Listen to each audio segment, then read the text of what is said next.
ನಮಸ್ತೆ ಎಲ್ಲರಿಗೂ. ಬನ್ನಿ ಆಂಜನೇಯ ಏನ್ ಹೇಳ್ತಾರೆ ನೋಡೋಣ.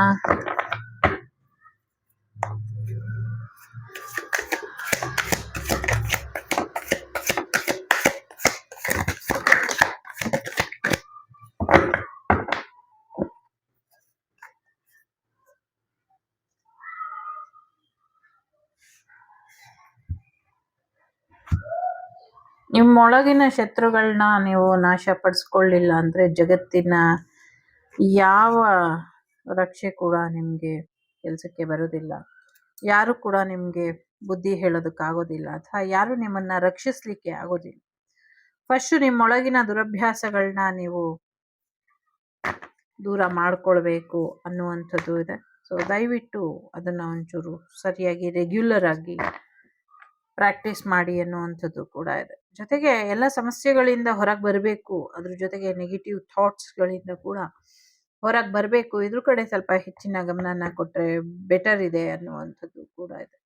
ಎಂಥದ್ದೇ ಸಮಸ್ಯೆ ಆದ್ರೂ ನಾನು ಧೈರ್ಯವಾಗಿ ಎದುರಿಸ್ತೀನಿ, ಅದರಿಂದ ಹೊರಗೆ ಬರ್ತೀನಿ ಅನ್ನುವಂಥ ದೃಢ ವಿಶ್ವಾಸ ನಿಮ್ಗೆ ಇರಬೇಕು ಅನ್ನುವಂಥದ್ದು ಇದೆ. ಆವಾಗ ನೀವು ಅದರಿಂದ ಹೊರಗೆ ಬರ್ತೀರಾ. ಯಾವುದೇ ಸಮಸ್ಯೆ ಇದ್ರೂ ಧೈರ್ಯವಾಗಿ ಎದುರಿಸ್ತೀರಾ ಅನ್ನುವಂಥದ್ದು ಇದೆ. ಆರೋಗ್ಯದಲ್ಲಿ ಚೇತರಿಕೆ ಬರುತ್ತೆ ಅನ್ನುವಂಥದ್ದು ಇದೆ.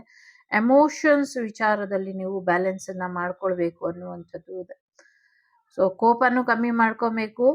At the same time cool ಆಗಿರೋದನ್ನು ಹ್ಯಾಂಡಲ್ ಮಾಡಬೇಕು. ತುಂಬಾ ಕೂಲ್ ಆಗಿದ್ರು ತಪ್ಪು, ತುಂಬಾ ಹಾಟ್ ಆಗಿದ್ರು ತಪ್ಪು, ಆಯ್ತಾ? ಜೊತೆಗೆ ಏನೋ ಒಂದು ವಿಚಾರ ಮಾಡಬೇಕು ಅಂದ್ರೆ, ನಿಮ್ಮ ಸಮಸ್ಯೆ ಬಗೆಹರಿಸ್ಬೇಕು ಅಂದ್ರೆ ಫಸ್ಟ್ ಅದ್ರ ಬಗ್ಗೆ ಪ್ರೀ ಪ್ಲಾನ್ ಮಾಡ್ಕೊಳ್ಳಿ ಅನ್ನುವಂಥದ್ದು ಇದೆ. ಸೊ ಸರಿಯಾದ ರೀತಿಯಲ್ಲಿ ನಿಮ್ಮನ್ನ ನೀವು ತಿಳ್ಕೊಂಡು ದೇವರ ಆಶೀರ್ವಾದನ ಪಡ್ಕೊಂಡು ಆಮೇಲೆ ನೀವು ಮುಂದುವರೆದ್ರೆ ಒಳ್ಳೇದಾಗತ್ತೆ. ಪಾಸಿಟಿವಿಟಿ ನಿಮ್ಮ ಲೈಫಿಗೆ ಬರುತ್ತೆ ಅನ್ನುವಂಥದ್ದು ಇದೆ.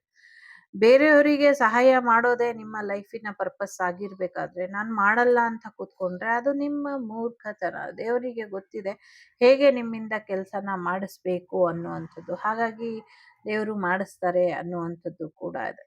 ಎಲ್ಲೋ ಒಂದ್ ಕಡೆ ಕಷ್ಟದ ಸಮಯದಲ್ಲಿ ದೈವನ ನೆನೆಸ್ಕೊಳ್ಬೇಕು, ದೈವದ ಮೇಲೆ ನಂಬಿಕೆ ಇಡಬೇಕು ಅನ್ನೋದು ನೀವು ಮರ್ತೋಗಿದ್ದೀರಾ. ಮರ್ತೋಗಿದ್ರೆ ಅದನ್ನ ಮತ್ತೆ ನೆನಪು ಮಾಡ್ಕೊಳ್ಳಿ, ಮತ್ತೆ ದೈವದ ಮೇಲೆ ನಂಬಿಕೆಯನ್ನ ಇಡಿಸಿ ಅನ್ನುವಂಥದ್ದು ಕೂಡ ಇದೆ. ಜೊತೆಗೆ ಒಂದಷ್ಟು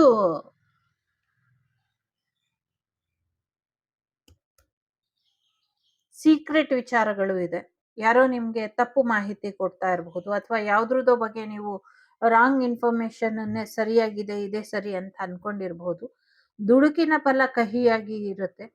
ಸೊ ದುಡುಕಿ ನಿರ್ಧಾರ ತಗೊಳಕ್ ಮುಂಚೆ ಇನ್ನೊಮ್ಮೆ ಯೋಚನೆ ಮಾಡಿ ನಿರ್ಧಾರನ ತಗೊಳ್ಳಿ ಅನ್ನುವಂಥದ್ದು ಕೂಡ ಇದೆ.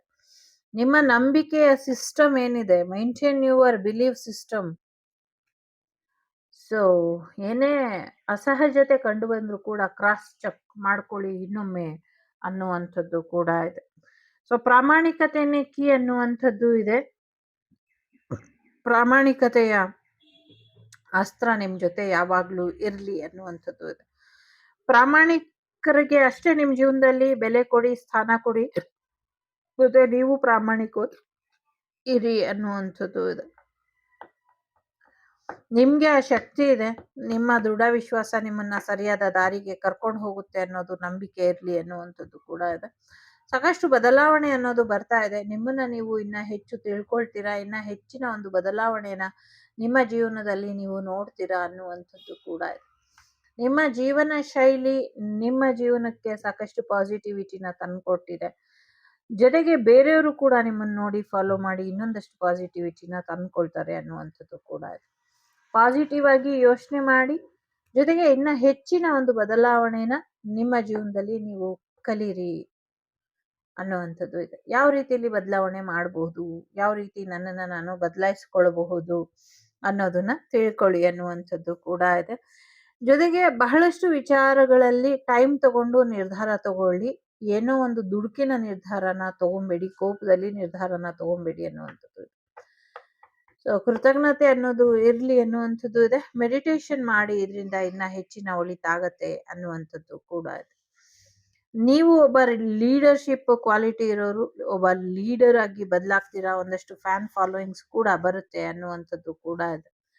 ಸೆಲ್ಫ್ ಡಿಸಿಪ್ಲಿನ್ ಇಲ್ದಿರ ಪರ್ಸನಲ್ ಗ್ರೋತ್ ಆಗ್ಲಿಕ್ಕೆ ಸಾಧ್ಯ ಇಲ್ಲ. ಹಾಗಾಗಿ ನಿಮ್ಮ ಲೈಫಲ್ಲಿ ಪರ್ಸನಲ್ ಗ್ರೋತ್ ಆಗಬೇಕು ಅಂದ್ರೆ self discipline is most important.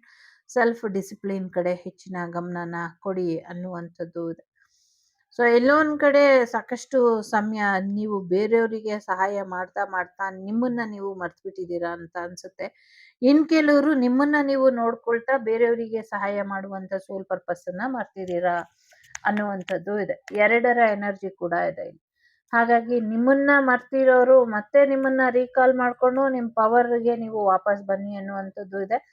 ಇನ್ ಕೆಲವರು ನಿಮ್ಮನ್ನ ನೀವು ನೋಡ್ಕೊಂತಾ ಇರೋರು ಸ್ವಲ್ಪ ನಿಮ್ಮನ್ನ ನೀವು ಚೆನ್ನಾಗಿ ನೋಡ್ಕೊಂಡಿದ್ದೀರಲ್ವಾ, ಅದನ್ನ ಒಂದ್ ರೀತಿ ಉಪಯೋಗಕ್ಕೆ ಬರ್ಲಿ, ಒಂದಷ್ಟು ಜನರಿಗೆ ಒಳಿತನ್ನ ಮಾಡಿ ಇದರಿಂದ ಒಳ್ಳೇದಾಗತ್ತೆ ಅನ್ನುವಂಥದ್ದು ಕೂಡ ಇದೆ. ಸೊ ಒಂದು ಸೆಲ್ಫ್ ಡಿಸಿಪ್ಲಿನ್ ಬೇಕು, ಡಿಸಿಪ್ಲಿನ್ ಆಗಿ ಇರಿ ಅನ್ನುವಂಥದ್ದು ಇದೆ. ಜೊತೆಗೆ ಭಗವಂತನ ಪಾದಕ್ಕೆ ಶರಣಾಗಿ ಅನ್ನುವಂಥದ್ದು ಕೂಡ ಇದೆ ಇಲ್ಲಿ. ಓಕೆ, ಸೊ ನ್ಯಾಯಾಲಯದಲ್ಲಿ ಏನೋ ಒಂದು ನ್ಯಾಯ ಸಿಕ್ಕಿಲ್ಲ ಅಂದ್ರೆ, ಅಥವಾ ನಿಮ್ ಜೀವನಕ್ಕೆ ನ್ಯಾಯ ಸಿಕ್ಕಿಲ್ಲ, ಏನೋ ಸಮಸ್ಯೆ ಇದೆ ಅಂದ್ರೆ ಆ ಸಮಸ್ಯೆನ ಬಗೆಹರಿಸೋದಕ್ಕೆ ನಿಮ್ ಜೀವನಕ್ಕೆ ನ್ಯಾಯ ಕೊಡೋದಕ್ಕೆ ಬರ್ತಿದ್ದಾರೆ, ಆಂಜನೇಯರನ್ನು ಕಳಿಸ್ತಿದ್ದಾರೆ ಅನ್ನುವಂಥದ್ದು ಕೂಡ ಇದೆ. ಓಕೆ, ದಿನಾಗ್ಲೂ ದೇವಸ್ಥಾನದ ಹತ್ರ ಒಂಚೂರು ಸಮಯನ ಕಳೆದ್ಬಿಟ್ಟು ಬನ್ನಿ ಅನ್ನುವಂಥದ್ದು ಕೂಡ ಇದೆ. ಜೊತೆಗೆ ಹನುಮಾನ್ ಚಾಲೀಸ ದಿನಾಗ್ಲೂ ಓದಿ, ಇದರಿಂದನೂ ಒಳ್ಳೇದಾಗತ್ತೆ ಅನ್ನುವಂಥದ್ದು ಕೂಡ ಇದೆ. ಕೆಂಪು ಪುಷ್ಪಗಳನ್ನ ಆಂಜನೇಯನಿಗೆ ಸಮರ್ಪಣೆ ಮಾಡಿ, ಇದರಿಂದ ಕೂಡ ಒಳ್ಳೇದಾಗತ್ತೆ.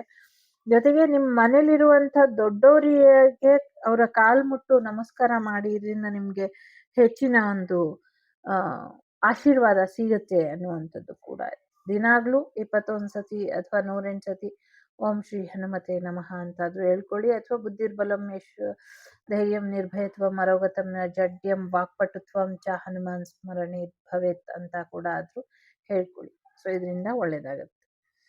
ಸೊ ಎಸ್, ಅಸಾಧ್ಯನ ಸಾಧ್ಯ ಮಾಡೋದಕ್ಕೆ ಸಾಧ್ಯ ಇದೆ, ಬಟ್ ಡಿವೈನ್ ಗೈಡೆನ್ಸ್ ತಗೊಂಡು ಮುಂದುವರೆದ್ರೆ ಮಾತ್ರ ಆಗತ್ತೆ ಅನ್ನುವಂಥದ್ದು ಕೂಡ ಇದೆ. ಸೊ ಇದಿಷ್ಟು ನಿಮ್ಗೆ ಬಂದಂತ ಮಾಹಿತಿ.